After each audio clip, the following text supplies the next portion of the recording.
This video was sponsored by EA, so massive thank you to them for supporting the channel. Great! Oh my god.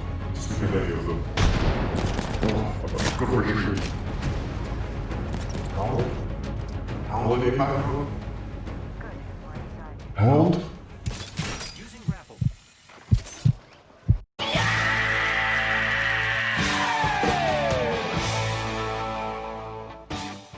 Yes people, what's going on? It's your favourite Orange Spider-Man Ashton here. I hope you are having a fantastic day. Today we're going to be having the return of tier lists for Apex Legends. So many of you have been asking for a tier list this season. I just had to give it to you guys, and today we're going to be looking at the weapons of Season 7.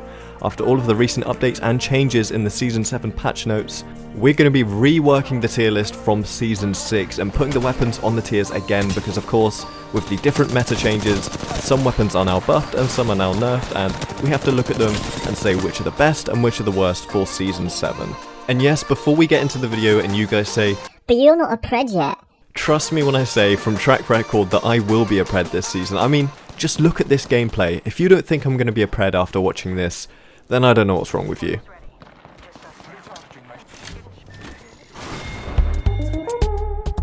Now guys, it's my goal to hit 60,000 subs by the end of 2020, so make sure if you do enjoy today's video, you like the video and subscribe to the channel for more Apex Legends content, because believe me when I say that my gift to you this December for this Christmas period is a truckload of content.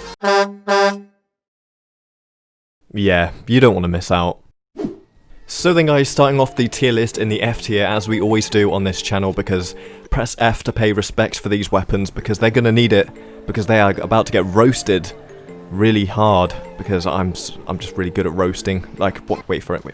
The P2020 and Mozambique are our F tier weapons this season in Season 7, as they always are. They're always trash, they're terrible, they belong in the trash. I mean, they're literally designed to be the worst weapons in the game, so I mean, that's not even like a roast really. Like, they know their place, they belong in the trash, that's where they are, they're terrible. F tier weapons, the P20 and Mozambique, without hammer points by the way, just no hammer points, yeah. Because, that's a different story.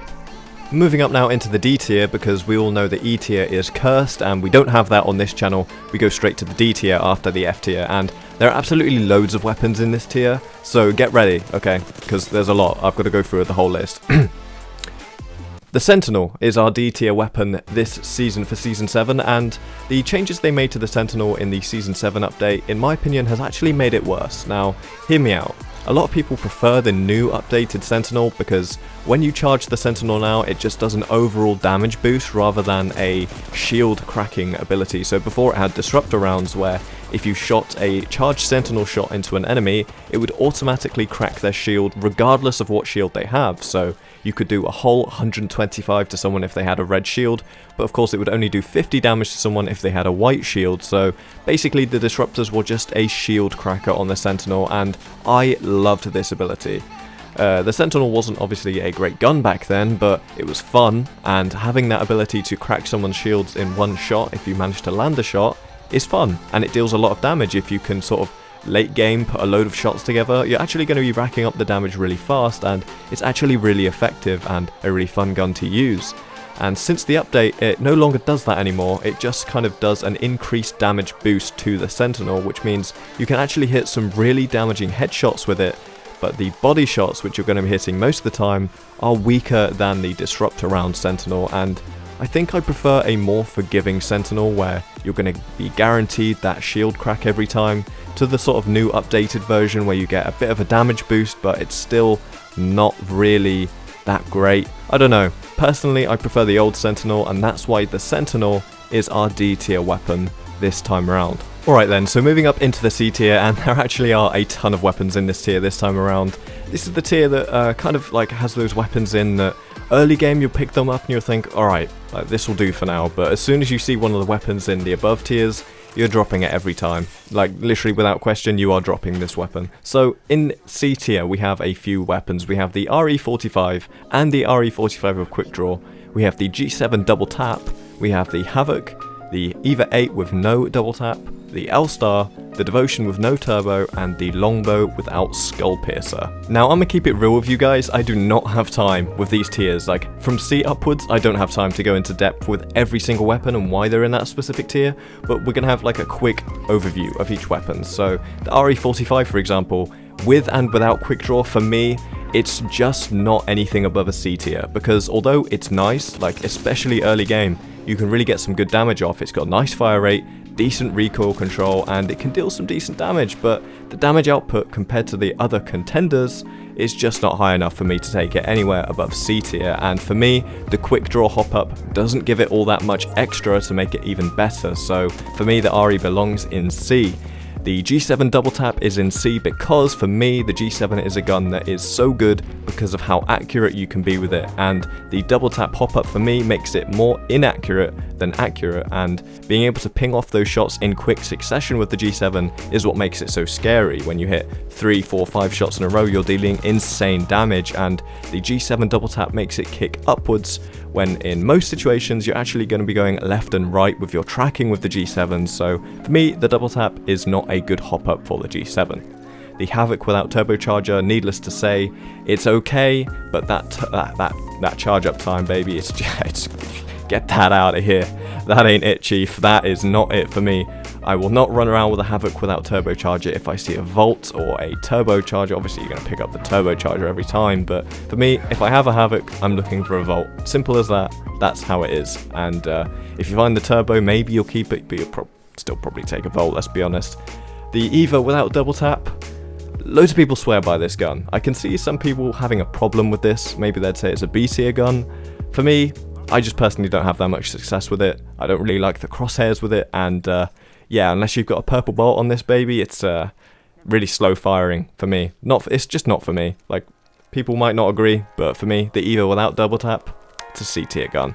Now then, the L-Star is another gun I can see a load of people being a little bit baffled by the fact it's in C tier, but I don't know if it's just me. I cannot see when I have this gun. Like, I'm legally blind when I'm shooting the L-Star. Like, for real, I cannot see. This gun has the biggest muzzle flash ever. And unless you're right up in someone's face, you ain't hitting them, chief. Like, I'm sorry. The charge down time for it now is nice. It's a nice change, and I respect it. And sort of every passing season that goes by, the L-Star gets gradually better. And I think now it's probably where it's meant to be. But for an LMG, for me, it's just not viable. Like, it's the least viable LMG in the game. Like, by a mile, no question. Yeah, it's just not a gun that I enjoy. I'm blind when I use it, and C tier is where it belongs for me. Early game, sure. Late game, no chance. Now, one of the big changes we see to the tier list this season is the Devotion down in C tier. Now, obviously this is without turbocharger, but I really like the nerf that they brought to the Devotion. It's less freely available on the floor now, like you barely ever see it, and that charge up time does hurt, of course, as always. And now the hipfire is less accurate as well. I think they've really nerfed this thing into the ground, and I think it's where it belongs, down in C tier. Like, I wouldn't pick up the Devo by choice anymore. Like, it's unless I'm already carrying a turbocharger beforehand. No, I don't want the Devotion. So yeah, C tier for me, and thank God for that. And last but not least in C tier, we have the Longbow without Skull Piercer. Obviously it's better with Skull Piercer, so that's going to be in a tier above. And it kind of pains me to put the Longbow here because it's fun to use, and it's a skillful weapon, and when you hit your shots it feels great, but I cannot put it in a tier above when there are easier to use snipers that hit for more damage per shot, and that's about the crux of it really. If you can hit more damage easier with other snipers, then I just can't put the Longbow any higher. I love it as a gun, and it's fun to use, but for me, it's no better than C tier at the moment. Alright then, moving up into the B tier. These are the weapons that are like above average. These guns, you have them and you kind of feel safe, you feel good, you love life a little bit. Maybe not too much, but you feel good, alright? So, B tier, we have the Eva 8 double tap, the Spitfire, the Turbocharged Devotion, Hammer Points Mozambique and 2020, the Alternator, the Wingman, the Skull Piercer, Longbow, and the Charge Rifle. Now, I'm gonna get the elephant out of the room real quick. Last time you were all flaming me for putting the Charge Rifle in the lowest tier, and I gotta be honest, retrospectively, that was very wrong. Like, the Charge Rifle is definitely not bottom tier. I don't know what I was thinking. I think it's because it kind of went out of fashion for a bit, but I digress. The charge rifle up in B tier. It's easy to use and you can get some really decent damage with this gun. And I think it really suits Olympus because of the large open spaces that you have, and obviously the long range meta is thriving this season, so yeah, it's a really solid option to use because you don't have to put too much thought into using it and you can deal those high damage shots. Not much to hate about it. The ammo consumption is probably what brings it down for me, but that's a good balance for me. I think that definitely needs to be in the game, and yeah, without going on too much more, charge rifle, B tier, it's where it belongs. Alright, so regarding the other guns in this tier, again, I don't have too much time to cover all of them, but we all know the strengths of the hammer points weapons. I say this every tier list, so not going to go in too much detail again, but the beak just slaps, the hammer points 2020 slaps. It's a really effective sidearm to have, and I always feel comfortable carrying one of these weapons, so definitely a far cry from the F tier non-hammer points variants for sure. Anyway, we have the Turbocharged Devotion here. Of course, this was in S tier before. Again, the nerfs that came to the Devotion have been really good, and we're seeing way less of it right now, so yeah, definitely belongs in B tier. It's obviously turbocharged, doesn't have quite the same spin-up time, but the same issues remain with the hip fire and the fact that you don't really find them on the floor all that often. For me, B tier is a solid place for the Devotion to be, along with the Spitfire. Spitfire doesn't really have too much going for it at the moment, however, they did increase the ADS accuracy. The recoil is pretty much non-existent right now, and it can be a ton of fun to use this gun. I feel comfortable with it because I can beam people. It's yeah, it's strong, and especially if you come up against a whole squad running choppers, yeah, wow, you're not in for a good time, trust me. EVA 8 double tap is a really strong gun to have as a sidearm. The potential damage output of this I think is like 100 or 110 damage if you hit both shots, which is crazy. It's really, really strong, and a lot of people use it in comp Apex as well if they can't find themselves a Mastiff. It's a little bit more forgiving than a Mastiff if you have double tap as well.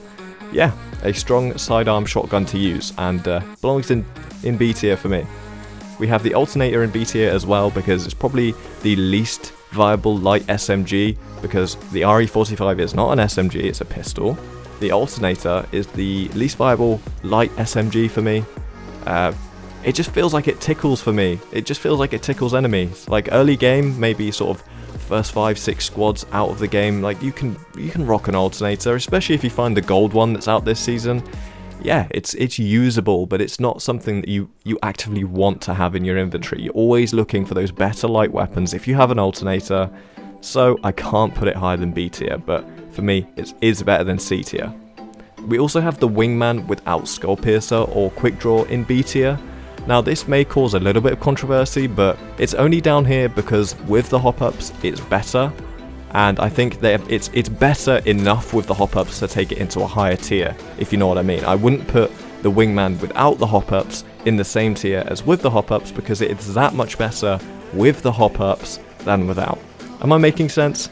It's a good gun. Risk versus reward is always the case with the Wingman. If you hit your shots, you're going to be dealing some big damage and feeling like a god, like Asu or Asu. And the last gun we have in B tier is the Longbow Skull Piercer, because again, there are better sniper rifles. Well, I guess there's only one other sniper rifle and we all know what that is, but it's easier to use the other sniper rifle. But of course with the Skull Piercer, if you do hit those headshots with the Longbow, you're dealing really significant damage and you can just about 2-tap someone with low profile, so definitely a strong sniper rifle, a fun sniper rifle. I'm sorry it's in B tier, but I just can't warrant it going into A or S tier. So Longbow Skull Piercer is in B tier. Alright then people, moving up into the A tier. This is a little bit smaller, of course. We're kind of running out of guns now, but these are the guns that you've got, and yeah, they're strong options for sure. We have the Flatline, the Wingman with Skull Piercer, and the Wingman with Quick Draw. We have the G7 Scout basic variant, and the Turbocharged Havoc. So when you eliminate the charge up time from the Havoc, it's actually insanely strong. With the Turbocharger, this gun is the ultimate close range weapon, especially if you have a purple energy mag. This is the hip fire machine. Like, I'm not kidding you, if you haven't tried hip firing the Turbocharged Havoc at close range, you need to. It's insanely strong, and you're going to be hitting a decent amount of shots as well. Now, obviously the Havoc is meant to be an assault rifle, but For me and my team, we've always seen it as a close range kind of weapon. As long as you're not ADSing trying to beam with it, it's possible, but it's not likely that you're going to be getting off those kind of mid-range beams that you hope for with an assault rifle, but that's not where the Havoc excels with Turbocharger. It's an amazing gun to pull out at close range because it smacks enemies so hard. It is a really strong weapon, it shoots super fast with the Turbocharger, and I think you should definitely give it a try. It's a really strong weapon to use for sure. We have the G7 Scout without double tap. Obviously I spoke previously about why that is, and I don't really need to cover that too much more. We all know how strong the Scout has been for the past 3, 4, 5 seasons. It's probably the easiest long range gun to use in the game. I'd say it's the most spammable. It's using light ammo, so it's not even using sniper ammo, so you know the ammo type is more accessible anyway. And yeah, this gun, it's not going to take you long to master at all, and if for some weird reason you've been avoiding it, then just don't. Now the flatline's up in A tier, and a lot of console players won't understand this because I'm a console player myself and I kind of found it hard to put the flatline here, but let's be honest, it's one of the hardest hitting guns in the game, and we all know how hard it is to control on a controller, but I've been watching people on PC use the flatline and it's really easier to control on PC, and to be fair, I have to take that into account. For me, it is one of the strongest guns in the game for a reason, and pro players use it because it is so strong, and obviously it's a lot easier to control on PC. If you are a controller player, it's not impossible to control, but you are going to be having a little bit of a tougher time controlling that strange recoil pattern that it does have. But if you pull this thing out at close range and hip fire it, then just like the Turbocharged Havoc, you're probably in for a good time. Now, the Wingman with both hop-up variants is also in A tier instead of S tier, and my reasoning behind that is because of the risk versus reward whilst using the Wingman. Like, there is a high risk that you miss those shots, especially at close range, and it's just not as forgiving as the guns in S tier, and that is what separates S tier weapons from A tier weapons, is just how forgiving they are, how easy to use they are. It's super easy to use some of the guns in S tier, but the Wingman, for example, it's a very skillful gun to use, and you're only going to be getting the maximum potential out of it if you're a very good player with good accuracy. So even the best players struggle to use the Wingman sometimes, and for me that's what drags it down just one tier into the A tier. So Skull Piercer Wingman and Quick Draw Wingman are in A tier. And finally, moving on into the S tier, the best weapons in Apex Legends, we have the Mastiff, the Triple Take, the Volt, the R99, the R301, and of course this season's #1 strongest weapon in Apex Legends, the Hemlock. I feel like it's gotten to a point now where everyone knows that the Hemlock is the best gun in Apex Legends because the damage it deals from mid-range is just uncomparable to any other gun. One burst of the Hemlock, and because of the slight slowdown you get from heavy ammo as well as the fact that the Hemlock just deals insane damage, yeah, you're probably done for if you get hit by one burst of the Hemlock. And I'm not saying you'll die in one burst, but it's going to deal enough damage to you that you're going to get either picked off by his teammates or the player themselves that is using the Hemlock, because it just fires so fast, you can get off bursts so quickly. And let's not even talk about the fact that the single fire Hemlock is equally strong, if not stronger, at long range, and this gun is versatile for long and medium range. It's alright to have in your back pocket for close range as well, because obviously that hip fire isn't too bad with the Hemlock, and if you've already dealt significant damage with your other gun, pulling out a Hemlock to finish the job is going to be no problem at all. Yeah, the Hemlock is definitely the strongest gun in Apex Legends right now, and enjoy it while it's here, because I have a feeling it'll be getting a slight nerf in Season 8. Other than the Hemlock though, we do have a couple of other guns up in S tier as well, the Carbine and the 99, the two best light guns in the game, everyone's favourite guns to use in the game. They're just so much fun. When you hit the beams with these guns, you feel incredible. It feels so rewarding to hit a decent amount of damage with these guns, and the Carbine has really good recoil control, of course. Is viable for close, medium and long range. Maybe not so much long range, but if you chuck a 3 times on there and practice with it enough, you can definitely make it work at long range as well. It's just versatile. The Carbine is versatile. Everyone knows this. It's a great gun. It belongs in S tier, and that's where it is. The same with the 99. The 99 has finally returned after one season. It felt so long, but having the diversity and the option to pick between an R99 and a Volt, which we'll get onto shortly, is amazing for the game's gun balance and sort of gunplay. You don't run into the same guns every single game. You're not going to be running into 10 Volts every time you fight 10 players, you know what I mean? Everyone used to use the Vault in Season 6, but now they have the choice between the R99 and the Vault, and of course both have their ups and downs. The 99 is way faster firing and it doesn't deal quite as much damage, but I do believe it has a higher DPS. I may be wrong with that, but that is what I believe. If you actually hit your shots, you're going to drop someone quicker with an R99, but the Vault feels more forgiving because as we move on to the Vault now, it has a much easier to control recoil pattern, and that's kind of what you're having here. You have the choice between higher fire rate and higher DPS potential, but also with the Vault you have an easier to use gun overall. So definitely two incredibly strong guns, and they both belong up in S tier for sure. The Triple Take is the best sniper in the game by a mile because it is so easy to use. For me, it has the best iron sights for any sniper in the game, and those charged up choke shots are just incredibly strong. If you hit a headshot with them, you can hit for like 123 damage. Depending on the different helmets, of course, you deal different damage, but usually it's in the hundreds that you're dealing with a Triple Take headshot, and yeah, it's been nerfed. The fire rate has been nerfed back down to what it was before they changed it a couple of seasons ago, but for me, especially with the built-in choke now, everyone knows how strong the Triple Take is. It was strong even back in Season 3 and Season 4 before it had any changes at all, but now it's in an incredibly strong place, and I mean, there has to be one strong sniper rifle in the game, so I guess that's the Triple Take. It's also useful at close range as well. Some people of course refer to it as the sniper shotgun. It's yeah, it's incredible, but it is not as strong at close range as our final gun in S tier, the Mastiff. This gun is fast becoming everyone's favourite crutch weapon because you can pull out the Mastiff and hit for 80s, 100s, just insanely high damage, and people are now starting to realise that when you ADS with the Mastiff, it chokes the shot a little bit tighter, so you're going to be hitting for more damage than if you hip fire with it. It's just the ultimate sidearm. It's my favourite sidearm in the game, and there's not many times you'll find me in a game not running a Mastiff, because for me, it just has such high DPS potential, especially with a purple bolt. Yeah, it's an insane gun. You all should know this, and if you've not given the Mastiff a chance, then definitely do, because it is going to save you in so many situations. Now then, for those of you who are wondering where the red heirloom tier care package weapons are, they're all in S tier, but I don't really want to talk about them because they're in the care package for a reason. That's why they're in the care package, because they are some of the best guns in the game.